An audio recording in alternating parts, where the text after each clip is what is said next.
সচেতন হওয়া দরকার সেটা সাথী আমি আমাকে বলেছিলেন। আমরাও শ্রী শ্রী রাধামণির শ্রীচরণে এ কথাটা নিবেদন করেছিলাম।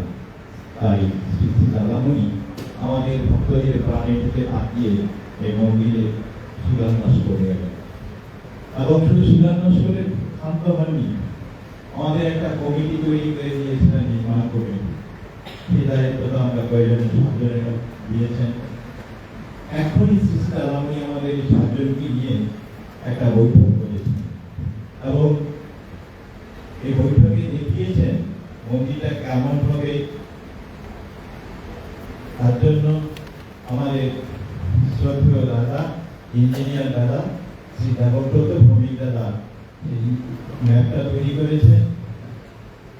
ডক্টর দেবব্রত ভৌমিক দাদা ম্যাপটা তৈরি করেছেন। আমরা সাতজন এই ছকটা আনন্দে মেনে নিয়েছি এবং খুব সুন্দর আমরা আমাদের সম্পূর্ণ সহযোগিতা করবেন এবং শ্রী শ্রী বাবামণি আশীর্বাদ আমরা অবশ্যই পাবো। আমি সবাইকে এখন আবার আমার সশ্রদ্ধ জয় গুরু জানিয়ে আমি আমার বক্তব্য শেষ করেছিলাম। জয় তো শ্রী শ্রী বাবামণি, জয় তো শ্রী শ্রী মহামণি, জয় তো অত্যন্ত সম্পদ।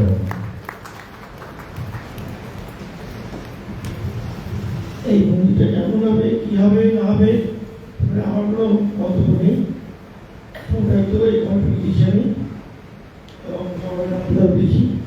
আমি একটা কথাই বলেছি কমিটিকে, মাধ্যমে এই মন্দিরটা এমন হতে হবে।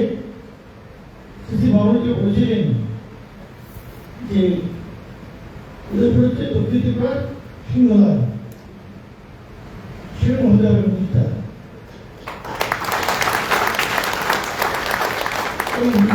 অসুবিধা করবেন বলেন যে হ্যাঁ বাবানি মন্দির হওয়া উচিত। হ্যাঁ বাবানি মন্দির এরকমই হওয়া উচিত। এতে আমি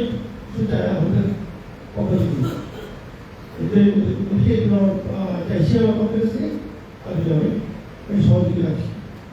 এখানের প্রয়োজন আমি সহযোগিতা করবো, কাজ করতে জল দিতে।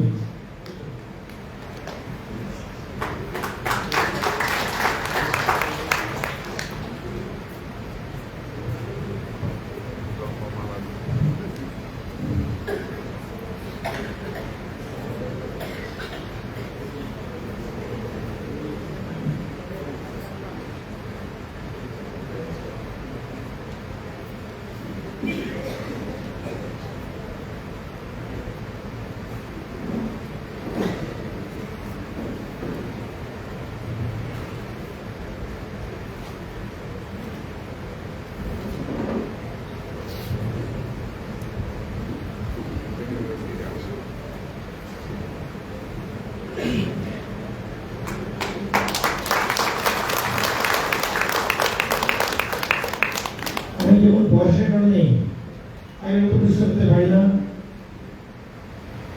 ওদের কাজে করতে পারি না, ওখানে সহযোগী ছিল আমার হয়ে কাজ সহযোগী ছিল আমাকে। ঠিক তেমনি ইসলাম দিব যেভাবে পরিশ্রম করেছে, যেভাবে লাভ করেছে সে অনবস্ত অসাধারণ কাজ করেছে সে।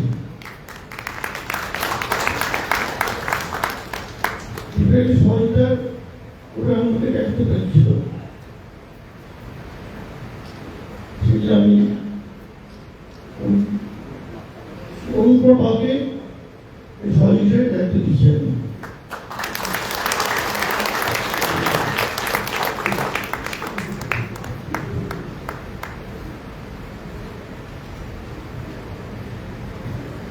আমি এবার আশা করবো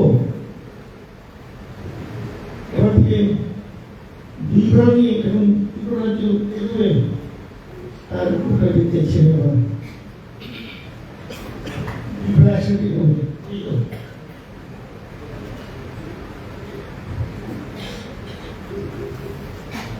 এইমাত্র পরম পূজনীয় শ্রী শ্রী রাধামণি যেই নির্দেশ আমাদের প্রতি প্রদান করেছেন, অত্যন্ত আনন্দের কথা। দীর্ঘদিন ধরে আমার শারীরিক অবস্থা দিন দিন একটু খারাপের দিকে যাচ্ছে, আপনি জানেন সেটা। এই সন্ধিক্ষণে এমন একটি সিদ্ধান্ত গ্রহণ করেছে দাদামণিকে আমার অন্তর থেকে ভক্তি বিনম্র প্রণাম নিবেদন করছি।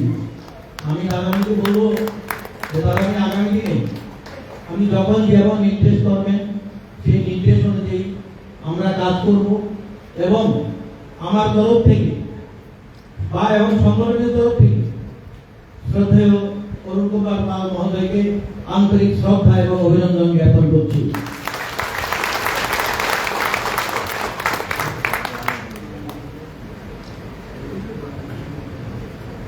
আরেকটি বিষয়,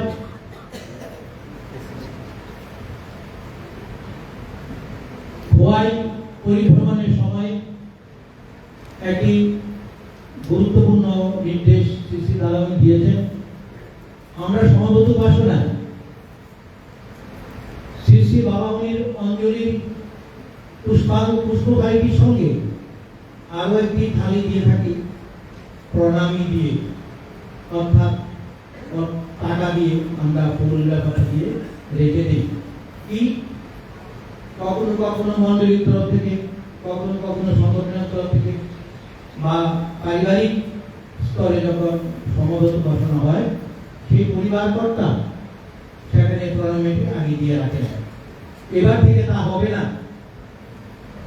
সমবেত উপাসনার কার্যক্রমটি সমাপন হয়ে গেলে পরে তারপর ভক্তি ভরে এসে প্রণাম করে প্রণামী দেবেন যাদের পক্ষে সম্ভব, এর আগে নয়। কথাটি বোঝা গেল?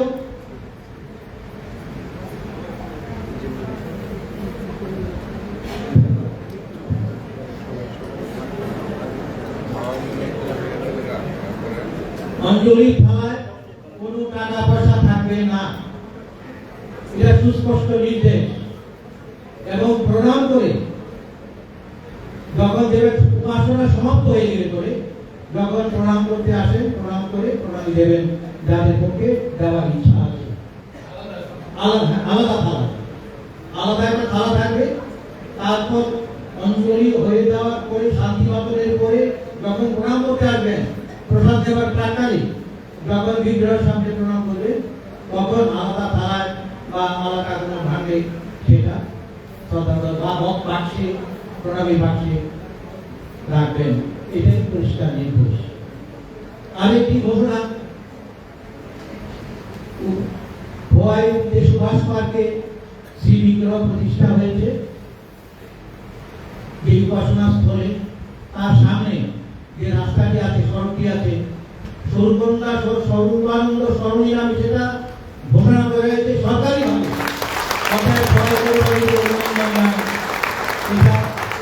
আমাদের পক্ষে একটা আনন্দদায়ক শব্দ, আনন্দদায়ক ঘটনা। আমরা আশা করব ভবিষ্যতে ত্রিপুরা রাজ্যের বিভিন্ন স্থানে কখনো কখনো মজাদার আশ্রমের নামে, সৌরবাংলা সরণির নামে স্মরণ সৃষ্টিগুলি হবে, রাস্তাগুলি হবে।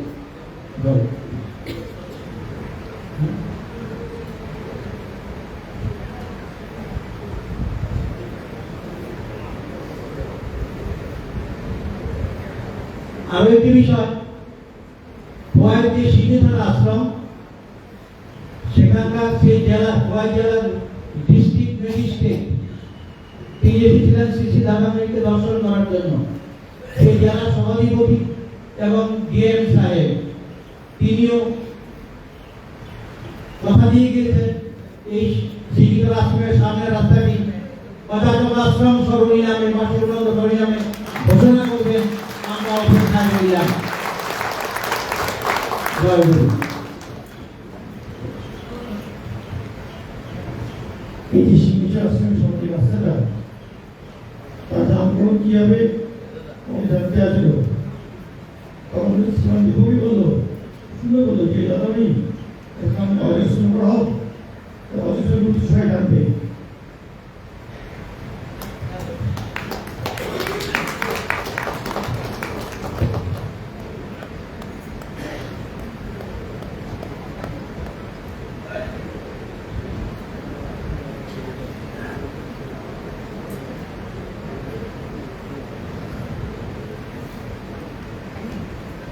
উনি আমাকে বললেন যেটা পরিষ্কার করে বুঝিয়ে বলতে, আসলে তাদের একটা প্রচ্ছন্ন দাবি ছিল সর্বানন্দ সরণী হোক।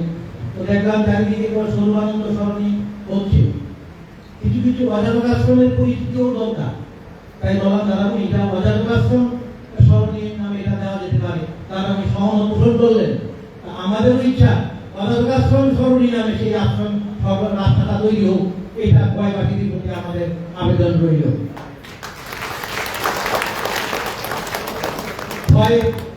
অঞ্চল সংগঠনের এবং জেলা সংগঠনের কর্মকর্তাদের উদ্দেশ্যে বলছি, এই বিষয়টার দিকে আপনারা নিশ্চিতভাবে দৃষ্টি রাখবেন। জয় গুরু।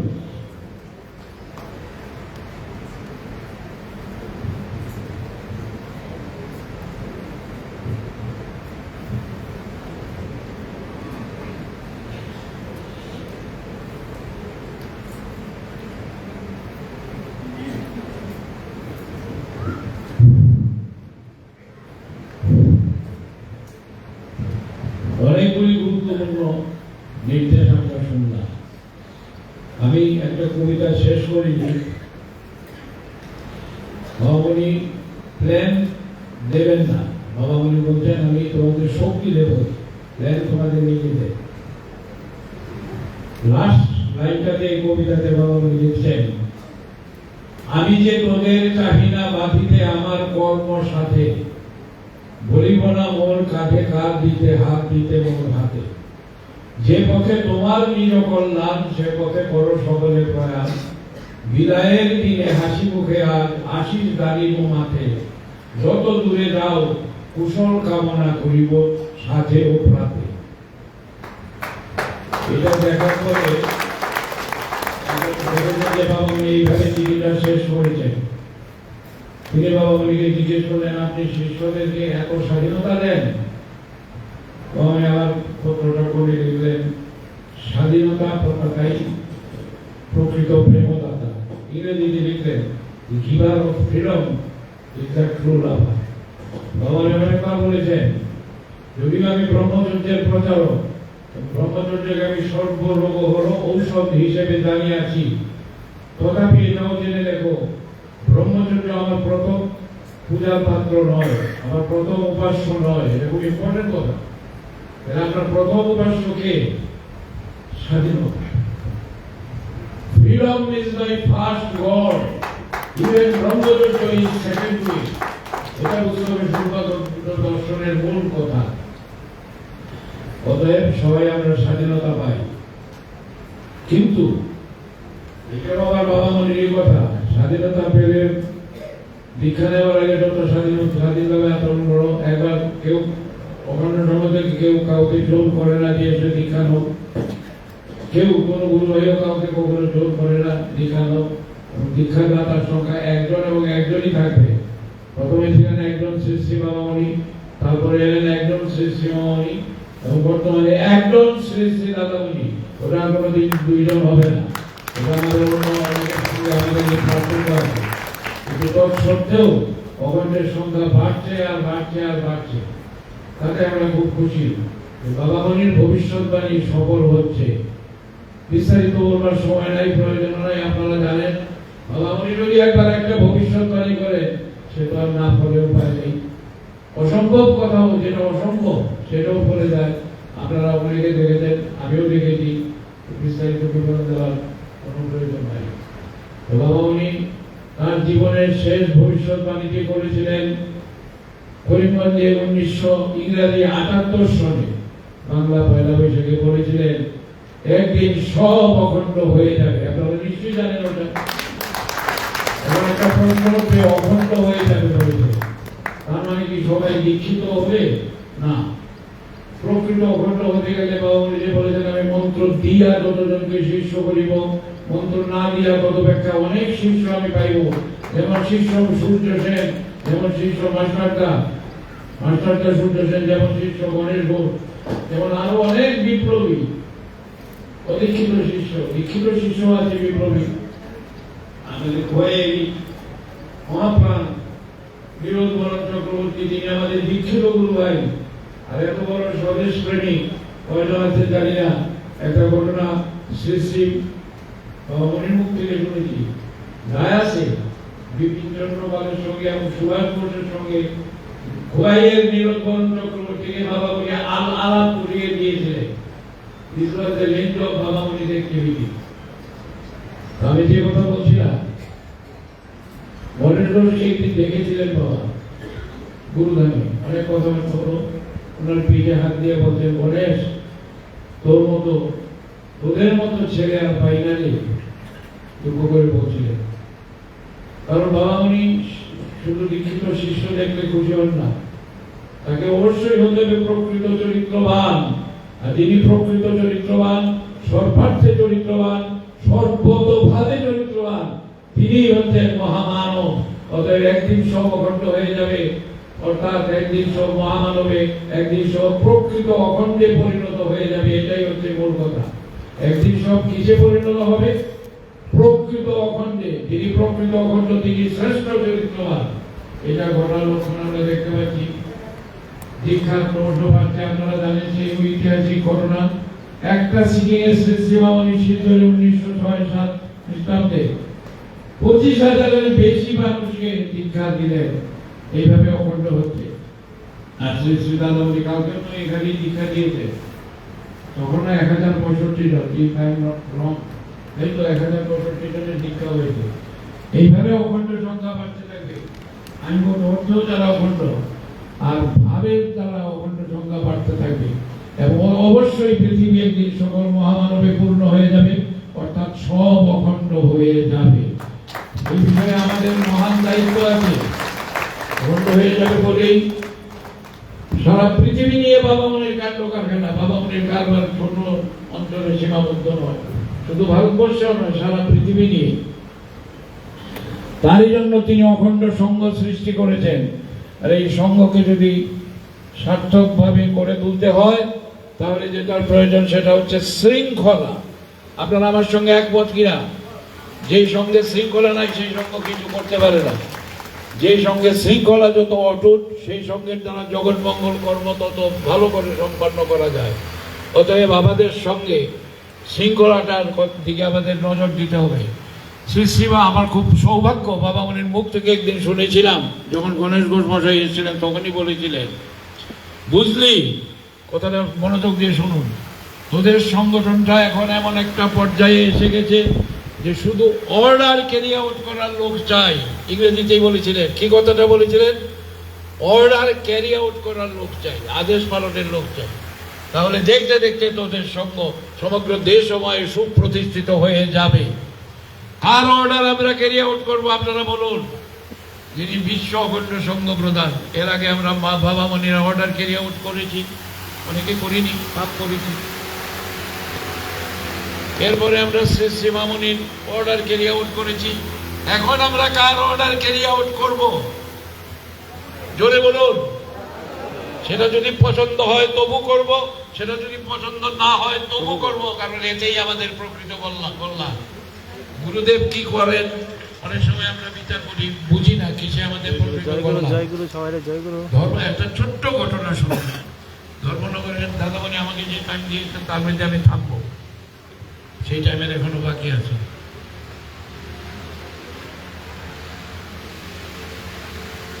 শৈলেন, তার নাম শৈলেন রায়, ধর্মনগরের ছেলে, চেনেন নাকি? কেমিস্ট্রি শৈলেন রায় না, ভুল করেছে, শৈলেন দাস। আমার ছোট ভাইয়ের সঙ্গে পড়তো, ছোট ভাই পড়তো ফিজিক্স অনার্স, ও পড়তো কেমিস্ট্রি অনার্স। শৈলেন দাস নিজে আমাকে ঘটনাটা বলেছে, অদ্ভুত ঘটনা। সে কেমিস্ট্রি অনার্স পরীক্ষা দিল, ভালো পরীক্ষা দিল এবং নিশ্চয়ই অনার্স পাবি এই বিশ্বাস তার হলো। সে কলকাতা এলো একটু বেড়াতে, পরীক্ষা হয়ে গেছে, তোমার রেজাল্টটা উঠলো। রেজাল্টটা দেখলো সে বুকলেট তৈরি হয়, অনার্স পেয়েছে। তখন সে ভাবলো আবার পয়সা খরচ করে এরোপ্লেনের আগরতলা গিয়ে ধর্মনগর যাব, আমার এমএসসি ভর্তির জন্য তখন কলকাতায় আসতে হবে, আবার আসবো, কি দরকার, কিছুদিন পরেই তো এবারে আসা যাওয়াটা না করি। সে গেল ইয়েতে পুপুনকে বেড়াতে, গিয়ে শ্রী বাবামণির সঙ্গে তার দেখা হলো। প্রণাম করে বললো, বাবা আমি কেমিস্ট্রি অনার্স পাস করেছি। বাবামণি বলল, খুব ভালো কথা, কিন্তু এখন তুমি ধর্মনগরে যাও, তোমার বাড়িতে যাও। এমন জোরে বললেন, আদেশ দিলেন। সে সত্যি সত্যি বলছে যে আমি ভাবলাম বাবা মন্দিরটা কি বলছে, আমি এক কথা বেশি থাকলে কি আশ্রমের অন্য কষ্ট হবে। শ্রী শ্রী দাদামণির গাড়ি, যাও এখন উনি নিজের বাড়ি যাও, এইভাবে একটা ধমক দিলে। তখন সে সত্যি বাড়ি চলে এলো। ওই এসে দেখুন যে আমার যদি এখন সেই ইয়েতে যায় আগরতলায়, তাহলে আমার ভালো লাগবে। কয়েকদিনের যে শরীরে সম্পূর্ণ রাখলো এবং মানসিক ইত্যাদি সে লোকমার্ফতা নিয়ে পরম শ্রদ্ধা শ্রী কাকু এখানে আছেন আমাদের আমতলী অযোজক আশ্রম। সেই বুক স্টল, সেই বুক স্টলটা একটু ঘুরে দেখাবো আপনাদেরকে।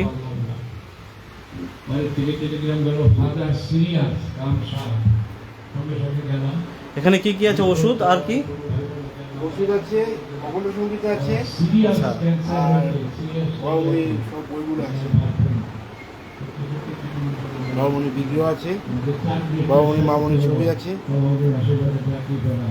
তখন আমি বুঝলাম বাবা উনি কেন আমাকে পাঠাতে চাইছেন। অনেক সময় আমরা বুঝি না। প্রতিদ্বন্দ্বীগুলো এখান থেকে বিক্রি করবে। সুন্দর করে দেখানো আছে। তারা কেন করে ওটা বলে রোজে যুক্তি পাই না, কিন্তু পরবর্তী ঘটনায় প্রমাণিত হয় তারা যা বলেছিলেন তাই ছিল আমার পক্ষে কল্যাণজনক। তাই যদি করতাম তাহলে অনেক দুর্গতি থেকে রক্ষা পেতাম। এইটা মেনে আমাদের চলতে হবে। তিনি তার নির্দেশ দেবেন, এটা যদি আমরা করতে পারি তাহলে আমাদের ভবিষ্যৎ কেউ আর বিপদমুক্ত। আমাদের শ্রী শ্রী দাদামণির গাড়ি। আর অখণ্ডদের মধ্যে যাই আর কিছুক্ষণ সময় আছে আমাদের কাছে, তারপর শ্রী শ্রী দাদামণি বেরিয়ে পড়বে আবার সেই গুরুধামের উদ্দেশ্যে। সেই ঐক্য কোনোদিন নষ্ট হবে না। আমরা গর্বের সঙ্গে বলি অন্যান্য সম্প্রদায়ের মানুষদের মধ্যে যে ঐক্য নাই, অখণ্ডদের মধ্যে সেই ঐক্য আছে এবং ঐক্য থাকবে যতদিন আমরা সমগত ঘোষণা করবো। একই সঙ্গে একটা কাজ যদি অনেকে করে তাহলে তাদের মধ্যে ঐক্য হয়। আমি কথাটা রিপিট করবো, ঐক্য কিভাবে তৈরি হয়, ঐক্য ইউনিটি কি করে সৃষ্টি হয়, ইউনিটি কি করে জমে, ঐক্য কি করে সংসাধিত হয়। যে কোনো একটা কাজ যদি অনেকে মিলে একসঙ্গে করে দীর্ঘ কাজ, তাহলে সেই অংশগ্রহণকারীদের মধ্যে বিপুল ঐক্যের বন্ধন সৃষ্টি হয়। সত্যি কথা বললাম কি? আর সেই কাজটা যদি হয় আধ্যাত্মিক কাজ, ফুটবল খেলাও এক কাজ, নাটক করাও এখানে অনেকে একসঙ্গে নাটক করে তাদের যুক্ত আছে, অনেকে একসঙ্গে ফুটবল খেলে তাদের যুক্ত আছে। এইভাবে অনেকের মধ্যে অনেকভাবে ঐক্য আছে। কিন্তু যারা একটা আধ্যাত্মিক কর্ম করে একসঙ্গে, যেমন আমাদের সমবেত ঘটনা, শত শত হাজার হাজার লক্ষ লক্ষ 1,40,000 হয়েছে, ভবিষ্যতে লক্ষ লক্ষ লোকের উপাসনা হবে, এটা সুনিশ্চিত। এবং তাদের সকলের মধ্যে বিপুল ঐক্য আসবে। সমগ্র বিশ্বের দিক এইগুলো হতে থাকবে। আমরা আমাদের দরকার বাবা মনের প্রতি বিশ্বাস নিয়ে চলা। এই যদি চলতে পারি এবং বর্তমান সংঘপ্রধান যিনি তার প্রতিটি নির্দেশ যদি আমরা মেনে চলতে পারি, সেদিকে আমাদের লোকে একমাত্র দৃষ্টি। কি বললাম কথাটা? এটা করতে পর্যন্ত রাজি আছেন, হাত ধরুন। আমিও রাজি আছি, আপনারাও হাত ধরুন। এইটা যদি আমরা করতে পারি তাহলে একটা বড় কাজ হলো। বিদ্যা বুদ্ধি একটু কম থাকবে প্রতিদিন, গ্রন্থ দৌলত একটু কম থাকবে প্রতিদিন, ভক্তিকা শক্তি একটু কম থাকবে প্রতিদিন। কিন্তু কম থাকবে ক্ষতি হবে যদি আনুগত্য না থাকে। আনুগত্যের চাইতে বড় ধর্ম ভক্তের জীবনে আর কিছু হতে পারে না। এটা করতে হবে। এরকম ছোট্ট দুটো কাজে মোটামুটি একটা করি 1 মার্চ থেকে 31 মার্চ এই 1 মাস সময় আপনারা পাচ্ছেন প্রতিদিন পত্রিকার গ্রাহক সংগ্রহের জন্য। এখন থেকে যদি চেষ্টা করেন, প্রত্যেকে তো অখণ্ডরা গ্রাহক হয়নি। আমার একটা প্রস্তাব আগেও দিয়েছিলাম, আপনারা গ্রহণ করেছিলেন। প্রত্যেক অখণ্ড প্রতিজ্ঞা করুন একজন অনখণ্ডকেও হলেও একটি গ্রাহক আপনি করুন। এরকম কঠিন আছে, একটু মুখের কথা বলতে হবে, কণ্ঠ হতে হবে, বাবা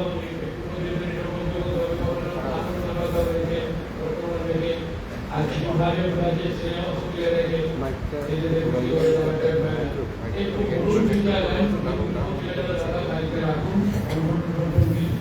আপনাদের লাভ হবে। যদি খারাপ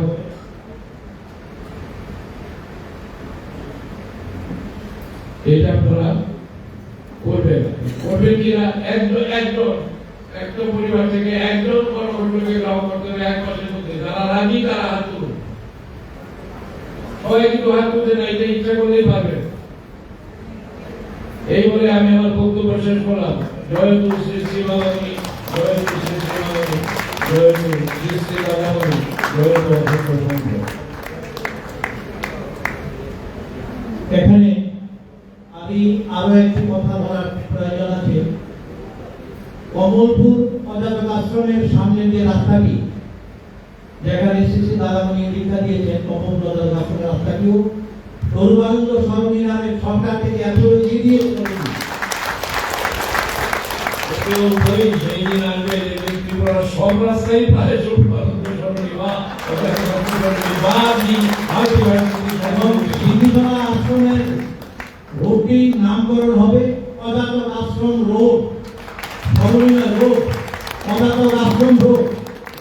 আমরা আবারও একটা জয় দিতে পারি। পরমারাধ্য গুরুদেব শ্রী শ্রী বাবামণি কি, পরমারাধ্য গুরুদেব শ্রী শ্রী বাবামণি কি, পরমারাধ্য গুরুদেব শ্রী শ্রী বাবামণি কি, পরমারাধ্যা শ্রী শ্রী মামণি কি, পরমারাধ্যা শ্রী শ্রী মামণি কি, পরমারাধ্যা শ্রী শ্রী মামণি কি, পরমপূজনীয় শ্রী শ্রী আশ্রম মাতা কি, পরমপূজনীয় শ্রী শ্রী আশ্রম মাতা কি, পরমপূজনীয় শ্রী শ্রী আশ্রম মাতা কি, পরমপূজনীয় শ্রী শ্রী ভাইদা কি, পরমপূজনীয় শ্রী শ্রী ভাইদা কি, পরমপূজনীয় শ্রী শ্রী ভাইদা কি, নিখিল বিশ্বকর্ণ সংঘ প্রধান পরমপূজনীয় শ্রী শ্রী দাদামণি কি, নিখিল বিশ্বকর্ণ সংঘ প্রধান পরমপূজনীয় শ্রী শ্রী দাদামণি কি, নিখিল বিশ্বকর্ণ সংঘ প্রধান পরমপূজনীয় শ্রী শ্রী দাদামণি কি, অজাতক আশ্রম কি, অজাতক আশ্রম কি, দি মাল্টিভার্সিটি কি, দি মাল্টিভার্সিটি কি, ভক্তবৃন্দ কি, গুরুজি কি, অখণ্ড সংঘ কি, প্রেম সে বলো গুরুজি কি।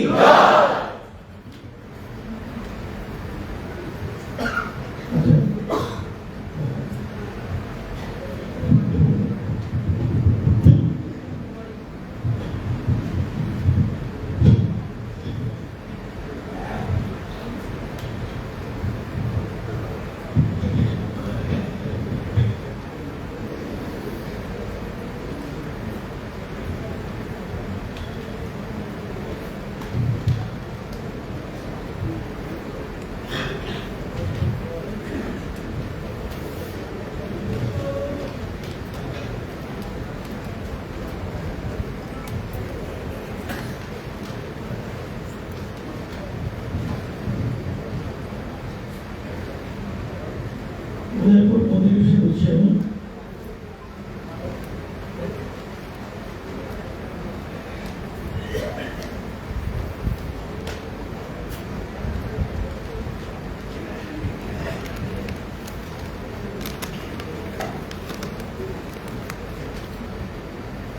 উদয়পুর আসলে মন্দির ঘরে যে দায়িত্ব নিয়েছি সবাইকে বলছি আমি।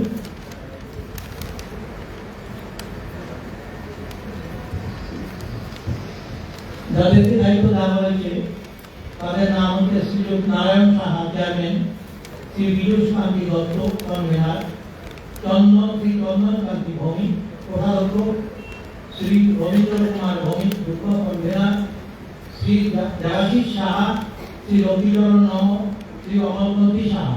এই 7 জনের কমিটি মন্দির নির্মাণের তদারকি করবে। মন্দির সকলে আপনার যদি বক্তব্য থাকে আপনার সরাসরি ইঞ্জিনিয়ারদেরকে আন্তর্জাতিক করবেন না, এরা নির্দেশ উদ্দেশ্য কমিটি জানাবেন বা এমন ডিপার্টমেন্ট আছে তাকে জানাবেন আপনারা অনেক লোকের করবেন আসবে। আর উদ্দেশ্য কমিটি হচ্ছে আমার নির্দেশ, আপনারা সরাসরি কোনো নির্দেশে জয়েন করবেন না, নির্দেশে কোনো সাথে জয়েন করবেন। আপনাদের কোনো বক্তব্য কিন্তু আপনারা সাজিয়ে বলতে পারেন।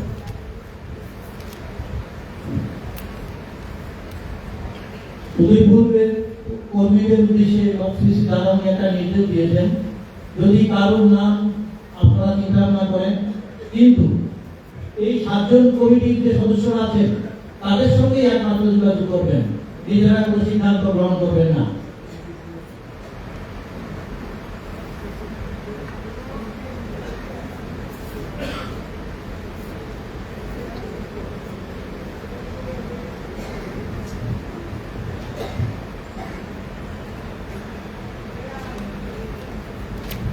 উপদেষ্টা কমিটিতে আছেন শ্রী অজয় বর্মন, শ্রী দেবজ্যোতি বিশ্বাস, শ্রী রাজীব দাশগুপ্ত, শ্রী প্রাণকৃষ্ণ শীল, শ্রী দেবাশিস মজুমদার, শ্রী বিভাস রায় চৌধুরী, শ্রীমতী রেখা রায়, শ্রীমতী বিউটি দেবনাথ।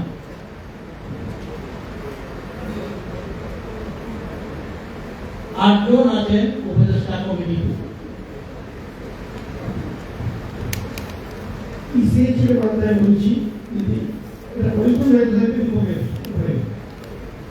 ইসিএইচ বলতে পারে ইসিএইচের উপরে কিছুটা কারণ দুই প্রতি দুটো সম্পর্ক অনেক বড় হবে। আর এই যে যেটা লাগে যে ওষুধে রাখি তো ওষুধে রাখি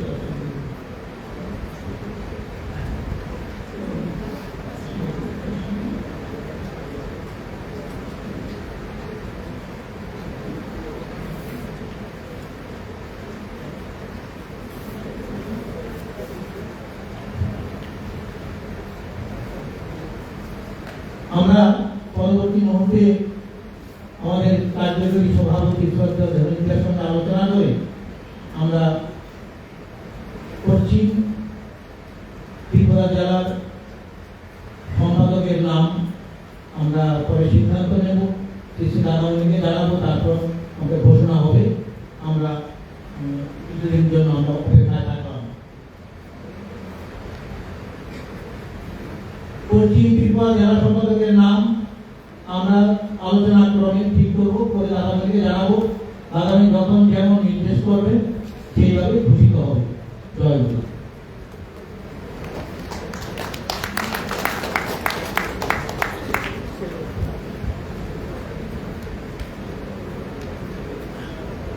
আমি ইসিএস এর ব্যাপারে সকলের দৃষ্টি আকর্ষণ করছি।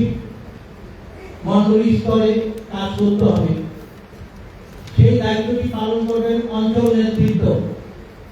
অঞ্চল নেতৃত্বরা মন্ডলীতে যাবেন, ওয়ার্কিং বডির কোনো না কোনো প্রতিনিধি দায়িত্বে আছেন মন্ডলীর নেতৃত্বে। এই কাজটা সুচারুরূপে সুসম্পন্ন করতে হবে। শ্রী শ্রী দাদামণি চাইছেন যে প্রতি মাসে একটা শ্রদ্ধার্ঘ বা পূর্ণার্ঘ যদি মাল্টিভার্সিটি পোশাকের দেওয়া হয়, অ্যাকাউন্টে দেওয়া হয়, তাহলে একটা কাজ, যেগুলো একটা কাজ তার এস্টিমেট তৈরি করে কাজটা কমপ্লিট করা যায়। নতুবা অনুমানের উপর ভিত্তি করে কাজটা করতে গিয়ে বারবার বেকার হচ্ছে, অর্থের অভাব। যাই জমা হয় ছোট আকার হলে ছোট আকারে কাজ ধরা হবে, বড় আকারে যেমন যেমন সম্ভব শিশু দাদামণি ভেবে কাজ করবেন। তাই আমি আহ্বান জানাচ্ছি প্রত্যেক কর্মকর্তাদেরকে ইসিএসের ব্যাপারে আপনারা উদ্যোগী হবেন। এইভাবে যুবকরা বেশি উদ্যোগী হওয়া প্রয়োজন। আমি অঞ্চল জেলা স্তরের সম্পাদকদের দৃষ্টি আকর্ষণ করছি, যারা যারা দায়িত্বে আছেন তারা যেন এই ব্যাপারে গুরুত্বপূর্ণ ভূমিকা পালন করেন। শ্রী শ্রী দাদামণি বলছেন 2 মাস পর পর রিপোর্ট দিতে হবে। আমি শ্রদ্ধার সঙ্গে বিষয় করবো, বসে প্রয়োজনীয় উদ্যোগ গ্রহণ করবো। এই হলো আপাতত আলোচনা। এই ব্যাপারে সচেষ্ট হবেন।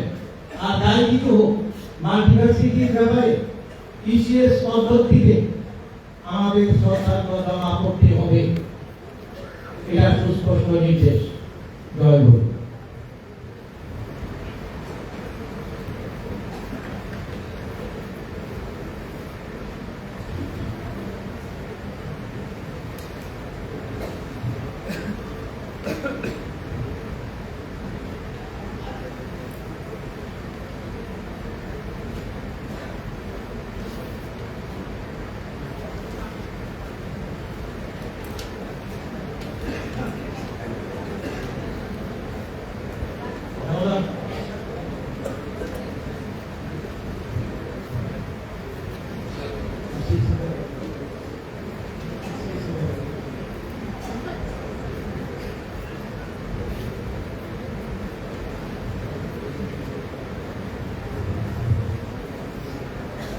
পরম পূজনীয় শ্রী শ্রী দাদামণি ওনার লিখিত বক্তব্যে ইসিএস এর কথা বলেছেন। ক্লিয়ারিং সিস্টেম, সেটা যে দাতা ডিমাল্টিভার্সিটির দাতা এককালীন মাঝে মাঝে ধরুন দেন, কিন্তু কখন দেন এটা ঠিক নাই মাসের মধ্যে। কিন্তু শ্রী শ্রী দাদামণি কেন্দ্রীয়ভাবে জানতে চাইছেন প্রতি মাসের নির্দিষ্ট তারিখে কত ডিমাল্টিভার্সিটির সরকার ডিমাল্টিভার্সিটি অ্যাকাউন্টে জমা হবে। যেমন ধরুন আমি জানি মন্ত্রী সদস্য সুপ্রিয়দাকে নিয়ে আমি তারপর সুপ্রিয়দাকে ইমেল গেলাম পিএনবি ব্রাঞ্চে, সেখানে একটা ফর্ম দেওয়া হলো, উনি ফর্মটা ফিল আপ করলেন আর লিখে দিলেন আমার এই অ্যাকাউন্ট থেকে প্রতি মাসে ৫,০০০ টাকা ইউনিভার্সিটির ওই অ্যাকাউন্টে জমা হবে। এটা ব্যাংক অ্যাকসেপ্ট করলেন, কম্পিউটারে ফিট করে দিলেন, ম্যান্ডেট মানে আমি আদেশ দিই, আমি নির্দেশ দিলাম ব্যাংকে তুমি আমার এই অ্যাকাউন্ট ডেবিট করো এত টাকা, নির্দেশের ৫,০০০ টাকা ডেবিট করো, করে ইউনিভার্সিটির ওই অ্যাকাউন্টে জমা করো। এটা ৫-৭ মাস হয়ে গেছে। তো আমি একটা দৃষ্টান্ত বললাম, এটা আমাদের করতে হবে যাতে সুনির্দিষ্টভাবে সরকারের ইউনিভার্সিটি অ্যাকাউন্টে জমা হয়। আমরা যারা চাকরিজীবী, আমরা যারা পেনশনভোগী, পেনশনার, আমাদের মধ্যে মাসিক নির্দিষ্ট আয়টা নির্দিষ্ট করা আছে। কাজে আমাদের পক্ষে আমাদের যেই ব্যাংকে অ্যাকাউন্ট, সেখানে গিয়ে যদি আমরা রিমাইন্ডেড ফর্মটা ফিল আপ করে দিই, ব্যাংক ম্যানেজার আপনাকে সাহায্য করবে। অনেকে অ্যাপের মাধ্যমে এসবিআই ইউনো বা পিএনবি ওয়ান এর মাধ্যমে ঘরে বসে করতে পারে। আমি করেছি পিএনবি ওয়ান এর মাধ্যমে। শিডিউল পেমেন্ট বলে একটা আইটেম আছে, সবচেয়ে ভালো হয় আপনি আপনার পাসপোর্ট আপনাকে সিদ্ধান্ত নিন আপনার বেতন অথবা পেনশন আপনার পরিবারের জন্য কত রকমের সদস্য দেওয়া সমর্থ সেটাকে নির্দিষ্ট করুন। ফর্মটা নিন, একটা কলম নিয়ে ব্যাংকে যান, ব্যাংকে গিয়ে আপনি বলুন এটার মধ্যে আমি ইসিএস করবো, আমার ইউনিভার্সিটির ওই অ্যাকাউন্টে যাবে, সাহায্য করুন। ফর্ম দেবে ওরা, ফর্ম ফিল আপ করে দেবেন, প্রতি মাসে আপনার অ্যাকাউন্ট থেকে ডেবিট হয়ে ইউনিভার্সিটির অ্যাকাউন্টে জমা হবে।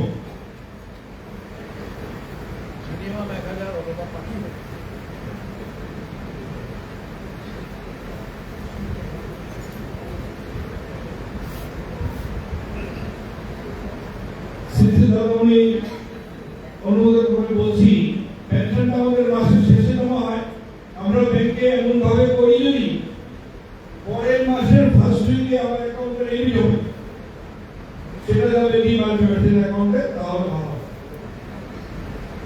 এই মাসে ধরুন ফেব্রুয়ারিতে জমা হলো, আমি এমন ব্যবস্থা করলাম যে মার্চের প্রথম সপ্তাহে অ্যাকাউন্টটা অ্যামাউন্টটা ইউনিভার্সিটির অ্যাকাউন্টে জমা হবে। কত টাকা করবেন ইসিএস আপনার ব্যাপার, আপনার শ্রদ্ধার গভীরতা, শ্রদ্ধার সামর্থ্য অনুযায়ী আপনি অ্যামাউন্ট ঠিক করবেন।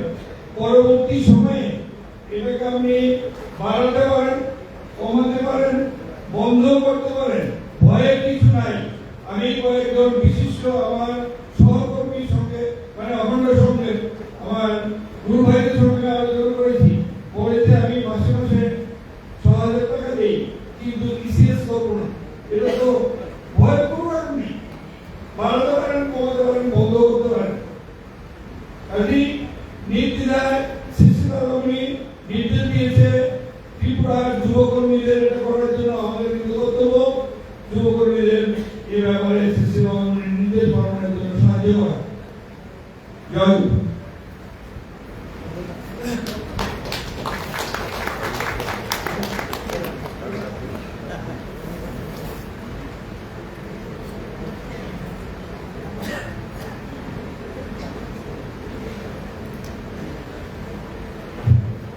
শিশির দাদামণির অনুমোদন ক্রমে আমি বলছি আমাদের বয়োজ্যেষ্ঠ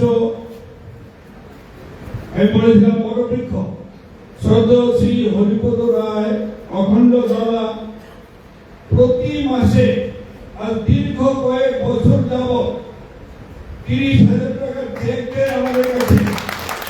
ওনাকে আমি শিশির দাদামণির অনুমোদন ক্রমে ওনাকে এই 93 বছর বয়সে ইসিএস করার থেকে মুক্ত থাকুক হরিপদ দাদা। হরিপদ আলাদা ব্যাপার। এখানে দেখা হয়েছে আমাকে অনেকদিন পর আমাকে বলছে তুই যাও না আমার বাড়িতে 4 মাস ধরে আমি দিতে পারি না, তুমি যাবে 4 মাস দেবো সঙ্গে আরো 2 মাস 30 into 6 উনি নিয়ে বসে আছেন, গেলেই চেক দিয়ে দেবেন। উনি আমাদের দৃষ্টান্ত স্থানীয় শ্রদ্ধার ব্যাপারে কর্মের ব্যাপারে উনি আমাদের মনে কর্ম পিপাসা শ্রদ্ধার পিপাসা সৃষ্টি করুক, সৃষ্টি অবনীর শ্রীচরণে এই কামনা করি। জয় গুরু।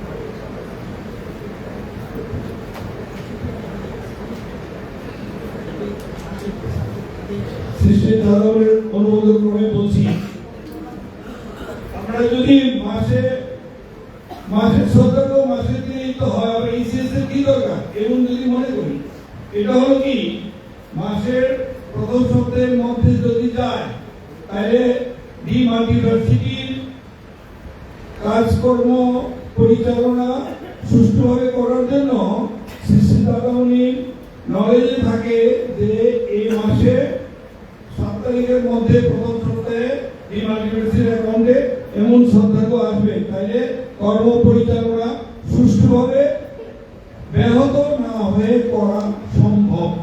এই জন্য ইসিএস এর গুরুত্বটা বেশি। এর আগে সৃষ্টি দাদামণি লিখিত বক্তব্যে বলেছেন ত্রিপুরা সারা ভারতবর্ষে শ্রদ্ধার ব্যাপারে প্রথম সারিতে। আসুন আমরা ইসিএস এর ব্যাপারেও সৃষ্টি দাদামণি যুবকদের নির্দেশ দিয়েছে 2000 জন ভক্তকে ইসিএস করতে হবে মান্থলি 1000 এবং 4000 করতে হবে মান্থলি 500। তো আমরা যুবকদের দায়িত্ব, আমরা তো যুবক, আমরা যুবক, আমরা সবাইকে যুবক মনে করে চলুন আমরা সবাই মিলে ঝাঁপিয়ে পড়ি। বয়সে বেশি হতে পারে, মনে দিয়ে তো আমরা যুবক, চলুন আমরা দেবাশিস সবাই একসঙ্গে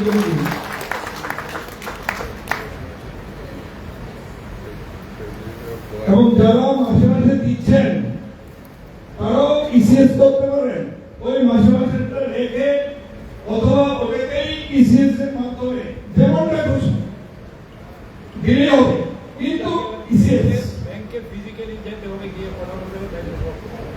যাদের ওই এসবিআই ইয়েনো বা পিএনবি অ্যাপে ভিন্নমাত্র অসুবিধা পাসবুকটা নিয়ে ব্যাংকে যাবেন, আর কোন ডিমাল্টিভার্সিটির অনেকগুলো অ্যাকাউন্ট আছে, কোন ব্যাংকে জমা হবে এটা আমি দেবাশিস ভাইকে জানিয়ে দেবো, কোন অ্যাকাউন্টে জমা হবে ডিটেইলস।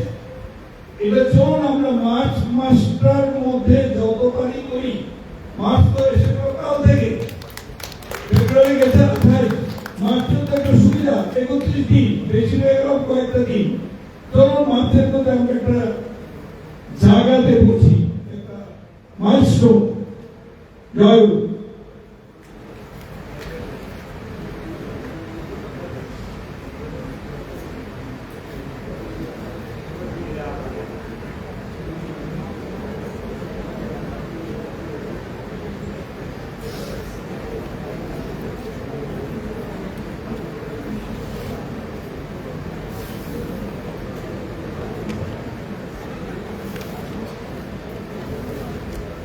গতকালকে আমাদের থৈলাঙ্কা থেকে সমুরাম রিয়াং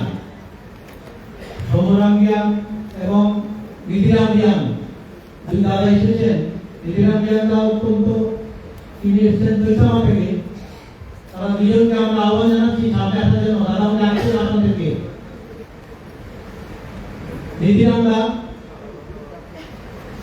এবং শুভরাম মিয়ান দুজন, শরৎ মল্লিক, শরৎ তুমি আসো।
একটি বিশেষ ঘোষণা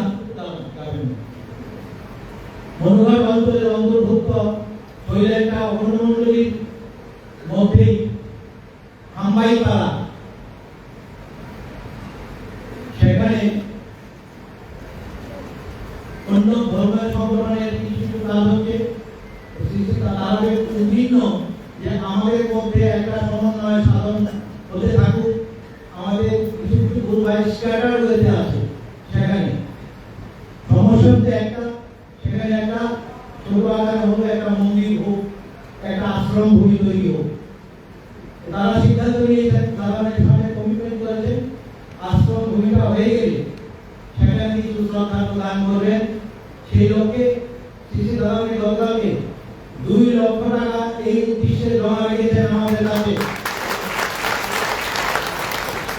সিদ্ধান্তটা এইরকম, যদি জায়গাটা নির্ধারিত হয়ে যায়, স্থানটা ব্যবস্থা হয়ে যায়, তখন এই অর্থটা ওনাদেরকে হস্তান্তর করা হবে। শ্রী শ্রী দাদামণি নির্দেশে দাদামণি যাকে সই করে দিয়েছেন, অনুমতি দিয়েছেন, আমাদেরও সইটা পেয়েছে, চেকটা আমাদের কাছে রক্ষিত আছে। অতএব এটা সবাই জেনে রাখুন, আমরা দৃষ্টি রাখবো, বাবার কাছে প্রার্থনা করবো তাদের যেন এই মহৎ উদ্দেশ্যটুকু সফল হয়। জয় গুরু।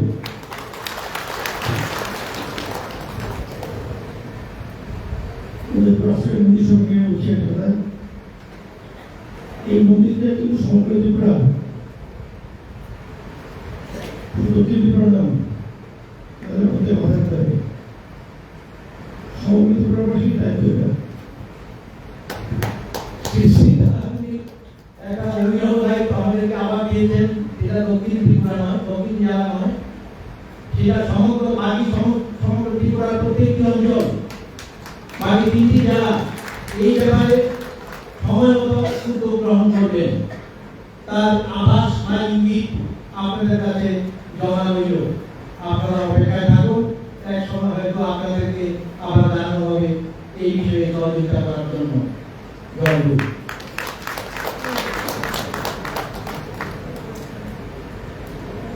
শ্রী শ্রী দাদামণি এখনই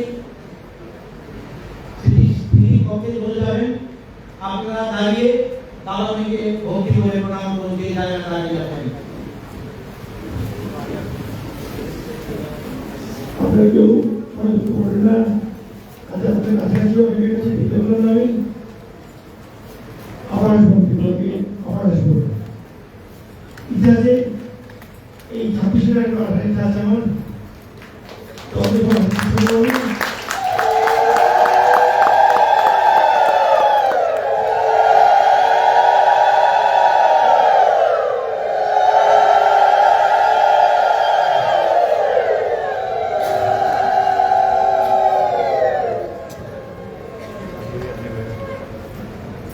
আমি আসছি, আসছি আমি আপনার কাছে দাঁড়িয়ে আমি খবর পাই যে ত্রিপুরার কাছে চলছে আপনাদের ভক্তি ভালোবাসা চিরজীবন মনে থাকবে। অসাধারণ একটা ভক্তি ভালোবাসা। আর আজকে আমি ওদের বিদায় দিয়েছি, আবার আসবো।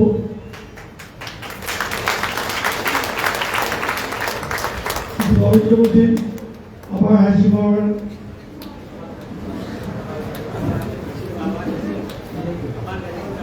শ্রী শ্রী বাবামণি যে কথাটা বলছেন তারা আমি বলতে পারছেন না, কণ্ঠের অবস্থাটা অত্যন্ত দুর্বল। আবার আসিব, আবার হাসিব, আবার গাইব গান, শুধু পরিবারে পরহিত করে নিজের কথা গান। এই কথাই শ্রী শ্রী বাবামণি করতে পারছেন। আমরা প্রত্যাশায় পেলাম পরবর্তীদিনে শ্রী শ্রী দাদাভাই আবারও আসবেন, হয়তো সহসাই হতে পারে। ওদের বাবামণির কাছে প্রার্থনা করুন সবাই, আর শ্রী দেহ যেন সুস্থ থাকে, সুন্দর থাকে। যে একটা পরিস্থিতিতে পরিভ্রমণটি বা হয়েছে, যে ভাষায় বর্ণনা করার মতো না। যাই হোক, আপাতত কেউ আসবেন না, গিয়ে এক জায়গায় চলে চলে এসেছেন, দূর থেকে ভক্তি করে দাদামণিকে প্রণাম করুন। এই প্রণামটি দাদামণি পেয়ে যাবেন। জয় তো শ্রী শ্রী বাবামণি, জয় তো শ্রী শ্রী মহামণি, জয় তো শ্রী শ্রী জয় তো শ্রী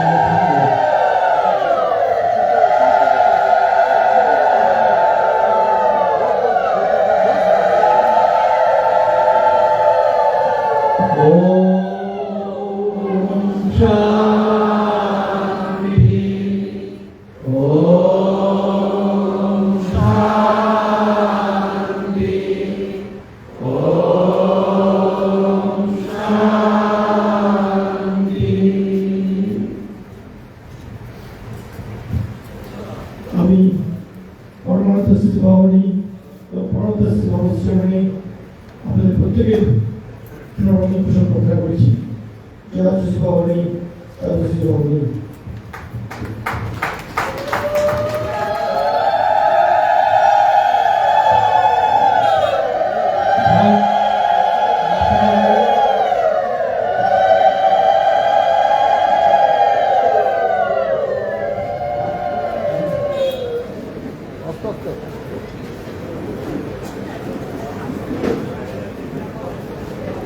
শ্রী শ্রী দাদামণি একটু আমাদের জিজ্ঞেস করুন। শ্রী শ্রী দাদামণি এইমাত্র জানালেন যে শ্রী শ্রী বাবামণি, শ্রী শ্রী মামণি, শ্রী চরণে এই প্রার্থনা জানাতেন মঙ্গল হোক, সুস্থ হয়ে সুদীর্ঘকাল যেন সংগঠনের কাজ করতে পারেন।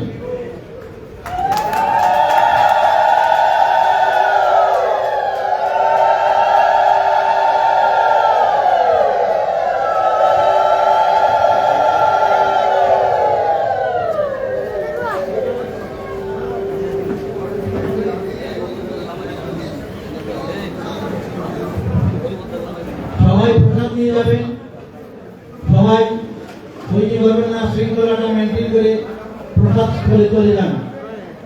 আপনারা দেখতে পাচ্ছেন সরাসরি অযোজক আশ্রম ফেসবুক লাইভ পেজ থেকে। দাদামণি এখন রুমে চলে যাবেন, এই মুহূর্তের শেষ অংশ।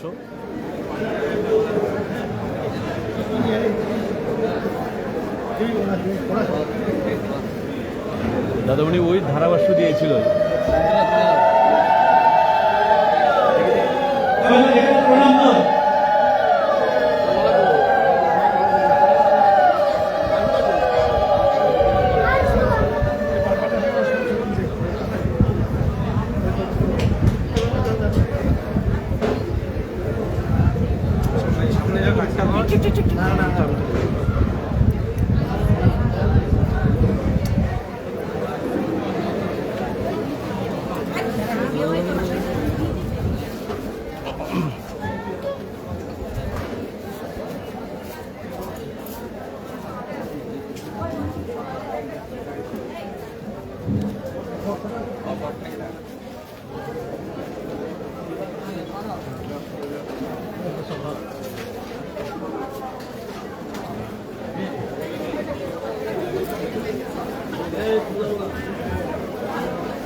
আর কিছুক্ষণ পর শ্রী শ্রী দাদামণি চলে যাবেন ত্রিপুরা থেকে, আবার গুরুধামের উদ্দেশ্যে বেরিয়ে পড়বেন। আজকের মতো লাইভটা এখানেই শেষ করছি। জয় গুরু।